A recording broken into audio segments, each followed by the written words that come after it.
E aí, gente, tudo bem? Falar um pouco aqui e dar algumas dicas sobre o dilema de marcar ou não marcar a Bíblia, riscar ou não riscar a Bíblia, né?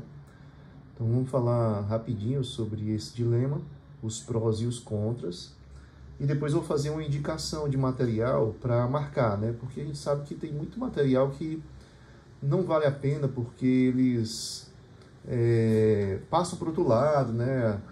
Faz com que a marcação estrague a folha da Bíblia, né? Porque ela faz faz assim um bucho, né? Do outro lado da folha, né? Quando o grafite é um pouco mais duro. Então a gente vai falar aqui e dar algumas opções. Eu já usei todo tipo de material que você imaginar. Então eu vou trazer aqui as melhores opções, né? Para você marcar, né? Então vamos lá. Primeira coisa, marcar ou não marcar. A marcação nas escrituras, você fazer aquelas, né, sublinhar, pintar, né, ela tem as suas vantagens. A primeira vantagem é que ela lhe prende mais a leitura, então você consegue passar mais tempo lendo, né, em vez de se tornar ali cansativa a leitura, ela se torna mais dinâmica e lhe prende mais ao texto, porque você ali no ato de marcar, você relê o texto, você consegue extrair ideias, às vezes lógicas, ou seja, por que você está marcando? Porque você achou importante, porque você crê que aquele verso ali ele tem um significado, né, que sobressai e tal. Então, quando você está lendo, buscando marcar o que é importante, você está lendo de uma forma diferenciada, tá?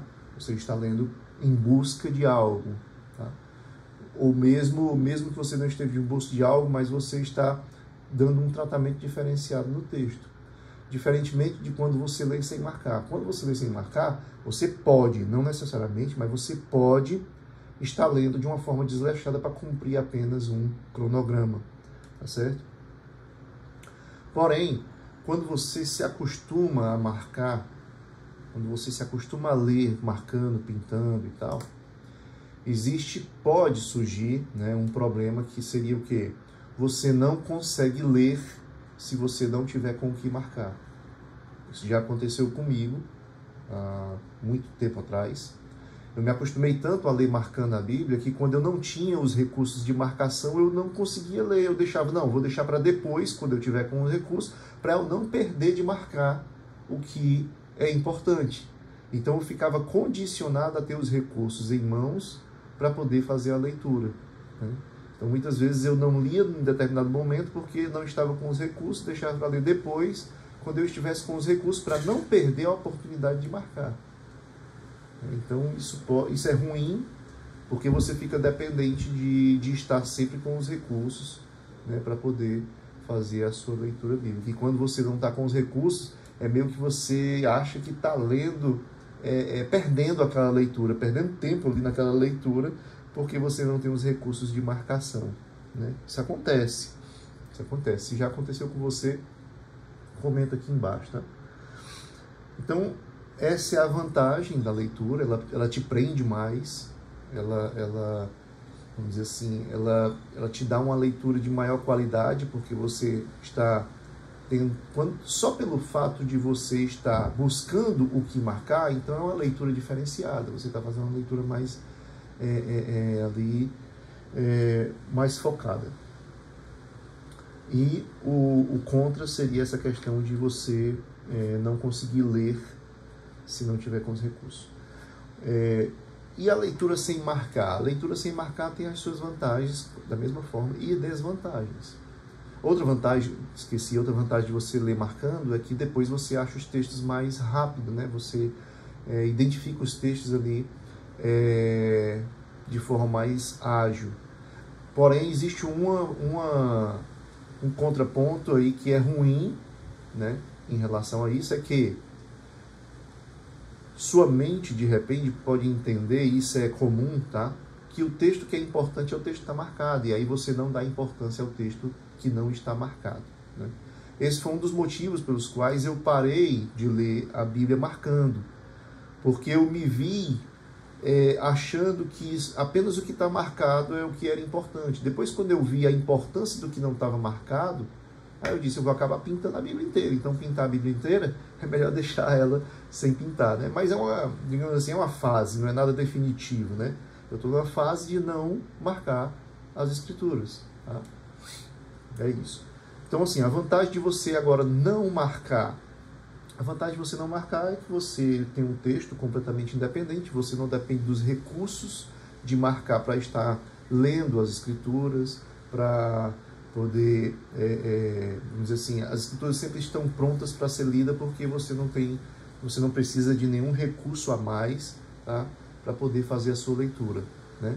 Como é o caso que eu falei anterior, né? Que às vezes a gente se sente que está fazendo uma leitura, perdendo a leitura porque não está com os recursos, né? Quando você não marca, então você está sempre com o texto pronto para você ler e reler e tal. E a outra é você não cair no erro de achar que apenas o que está marcado é importante. Já que sua Bíblia não está marcada, então você tem a oportunidade de achar textos importantes que talvez não seriam achados se você estivesse marcando, porque você acharia que o que não está marcado, de certa forma, é secundário, digamos assim, tá? Não é que você pensa realmente que é secundário, mas é que às vezes a sua mente ali, olhando para a sua Bíblia marcadinha, ela só consegue ver o que está pintado, entendeu? E às vezes tem coisas importantíssimas que não estão pintadas, tá? Então é isso. Quanto aos recursos de marcação, eu queria apresentar aqui alguns para vocês, tá certo? Para a gente rapidamente indicar uns recursos, tá? Então, assim, o primeiro recurso que eu quero indicar é esse daqui, ó. Essa canetinha, né? Pigma Micro. Ela é 005 e essa daqui é 0,5, tá? Quanto mais fina, melhor, porque ela vai evitar de passar para o outro lado. Tudo bem que é uma caneta ponta fina, então ela não é a caneta de pintar o texto, mas de sublinhar o texto, tá? Mas, de qualquer forma, esse sublinhar, ele faz uma marcação, tá? Eu vou mostrar aqui uma Bíblia em que eu usei essas canetas. Ó, como é que fica, tá? Principalmente se você usar cores que dão contraste com a letra da Bíblia, tá? Então, por exemplo, ó, no texto preto eu usei o vermelho, tá vendo? Usei o azul também, ó. Aqui no texto vermelho, ó, eu usei o azul. No texto preto eu usei vermelho, tá? E aqui eu fiz algumas anotações com a canetinha, essa mesma caneta, só que cor preta. Eu tenho uma coleção delas de todas as cores, verde, vermelho, tá? Você acha essa caneta no Mercado Livre. Tá certo? Então, essa daqui você sublinha, você não pinta o texto, tá? O problema dela é que mesmo a mais fina, olha só o que acontece, ó. Passa pro outro lado, né? Ó. Passa pro outro lado um pouco, tá? Ó, aqui, ó, você consegue ver, ó, um pouquinho da linha vermelha lá de lá, ó, tá vendo? Do outro lado, ó. Mas aí é de cada um, né? É de cada um. Se isso não me incomoda, vamos dizer assim, essa caneta aqui, ela é uma das poucas que aparece muito pouco do outro lado. A não ser quando você faz anotações, como eu fiz do outro lado, ó, e apareceu aqui, ó. Certo? Ó. Aqui já é um outro tipo de caneta que eu usei. Certo? Aqui, ó. Você tá vendo que apareceu aqui do outro lado? A anotação que eu fiz na margem. Tá certo? Eu vou aproveitar que essa daqui tem essas cores aqui e vou mostrar o que é que eu fiz. Essas que estão pintadas aí de vermelho, amarelo, tem um verdezinho aqui, tá certo? São esses lápis aqui, tá? Esse lápis aqui é um lápis alemão, ele é um pouquinho caro, Staedtler, tá? Ele é um pouquinho caro. Você tem essas cores aqui e tem o vermelho, eu também tenho esse vermelho, tá? E o verde, todos eles Staedtler. Cadê o nome da marca aqui, ó? Ok? Ó, Text Surf Dry, ou seja, marcador de texto seco, tá? Ele é um lápis e ele é próprio para marcar texto. Qual é a diferença de um lápis desse com um lápis de cor? É porque muitas vezes o lápis de cor ele não é feito para marcar texto. E o lápis, ele tem... Eu vou até fazer um... O lápis, ele tem como é que eu posso dizer? Eles têm um padrão básico que é chamado a combinação de H, que quer dizer hard, ou seja, dureza, hard, e o B, que quer dizer black, né? Então, eles têm essa combinação. É por isso que você vai ver o grafite HB. O grafite HB, ele está equilibrado. A dureza e a vamos chamar de escureza, né? Quando ele fica escuro, que é o black, né? Esse black a gente pode também chamar de maciez, esse B, né? Então, ele está equilibrado em dureza e maciez. Quanto mais H, mais duro é o grafite, seja ele o grafite que você escreveu, seja vamos chamar de grafite do lápis de cor, né? E ele é mais duro, quanto mais H, né? E quanto mais B, ele é mais macio, tá? De tal forma que, para você pintar o texto bíblico, é melhor aqueles que têm mais B, tá?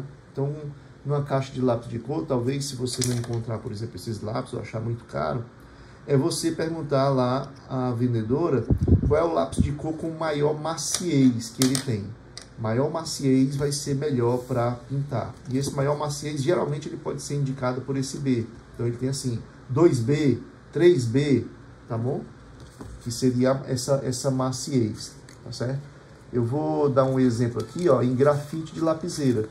Ó, eu tenho esse grafite de lapiseira, que é o 2B, ou seja, ele tem uma ênfase no black, ou seja, ele é mais escurinho e não tão duro, tá certo? Existe o grafite HB, onde ele é mais duro e ele não é tão escuro. Então, quando você risca aqui na página da Bíblia com grafite HB, você vai ver que ele fica todo marcado do outro lado, ondulado, porque o grafite é duro, então ele faz uma profundidade na folha quando você risca, tá certo? Com o grafite 2B, como ele já não é tão duro, essa profundidade já diminui mais e não aparece, né, do outro lado, e você vai ver as letras mais escuras. Agora, esse daqui, ó, grafite 054B, pelo menos até onde eu conheço, de grafite lapiseira, esse é o máximo que nós temos. O 4B você vai ver que ele escreve, né, bem escuro e bem macio, então ele nem passa para o outro lado, como também ele não é clarinho, ele é escuro. Ó. Vou dar um exemplo aqui. Ó. Aqui nessa Bíblia eu fiz com o grafite 4B. Ó. Então, apesar dele ser 0,5, você vê tudo escrito bem direitinho. Por quê? Porque o black dele é 4B, né? Bem forte. E o H dele nem indica, ou seja, ele tem essa tendência para ser escuro mesmo, tá certo? Olha como é legal. E outra. Quanto mais fina a ponta da lapiseira, melhor, se você consegue escrever sem quebrar, tá? Por quê? Porque como você vai escrever letras pequenas, se o grafite for grosso, então fica um negócio que ninguém consegue identificar se você for fazer letras pequenas com grafite grosso. Então, quando o grafite é fino, você consegue, ó, tá vendo? É por isso que eu tenho uma lapiseira que é 0,5 4B, mas eu também tenho uma que é 0,3 2B.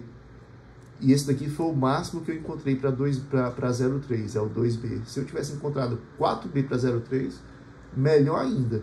Apesar de que, por que é que o 0,3 faz 2B? Porque o 0,3 é tão fino que talvez se ele colocar 4B, você mal toca na página e quebra. Ele precisa ter uma dureza porque ele é muito fino, tá? Então é por isso que talvez ele não vá mais do que isso, porque ele fica muito frágil, é uma agulhinha. O 4B, o 03, né? É uma agulhinha assim, bem fininha, né? Então eu escrevo também com ele, é muito bom e consigo fazer anotações, tá certo? Então eu indico fortemente, para mim essa é a melhor forma de marcar a Bíblia, esses lápis, tá? Esses lápis da Staedtler. Se você não quer comprar, vai atrás de um lápis de cor que tenha a maior maciez possível, tá bom? Esses aqui, ó, como eu disse, é aqueles que sublinham, e já mostrei aqui, né? Aqui, por exemplo, tá bom? Esse daqui já, ele está tanto sublinhado quanto pintado, tá vendo? Tá certo? A opção que eu não indico de forma alguma é aquela mais conhecida, que é esse marca-texto aqui. Não indico de forma alguma, porque ele passa completamente para o outro lado, ele molha a folha, ele engelha a folha porque ele molha, porque ele é a base d'água, né?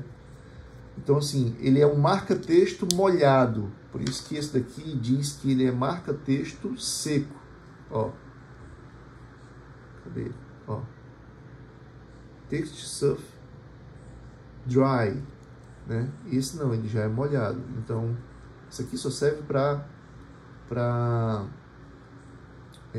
folhas bem grossas, né? Então, não indico de jeito nenhum. Agora, o outro que eu indico fortemente é esse marca-texto de cera, certo? Esse marca-texto de cera, ele é fabuloso. Qual é o problema dele para mim? É porque a ponta dele não é precisa, né? É sempre essa ponta aqui, grossona, mas ele é excelente, tá? O outro problema que tem para ele é que como eu moro em lugar quente, no Ceará, Fortaleza, então eles geralmente tem uma condensação de água aqui, a cera fica um pouquinho mais mole por causa da quintura, e aí às vezes quando você vai marcar, ele está ali com um pouco de condensação de água na ponta, ele molha um pouquinho, tá? A Bíblia, mas ele marca. Então, mas aí ele traz esse prejuízo para mim que moro aqui no Nordeste, né? Tempo quente. Então, mas ele é excelente para marcação. Ele deixa muito destacado, ó. Aqui eu fiz um exemplo. Ele deixa muito destacado, né? E aqui não molhou, nem passou para o outro lado. Olha só, tá vendo? Ficou tudo legal. O azul tá aparecendo um pouquinho aqui, mas não é nada comparado ao o benefício que ele traz, né? Então, assim, indico fortemente esse marca-texto de cera, tá? Eu já usei várias marcas, tá? Mas esse da CIS aqui, ele se mostrou melhor. Consistência, a cor e tudo, tá?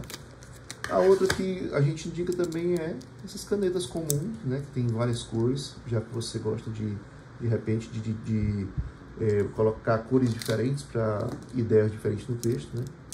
Então é muito bom, apesar de ser aquela coisa, né? Ela vai só sublinhar o texto, tá certo?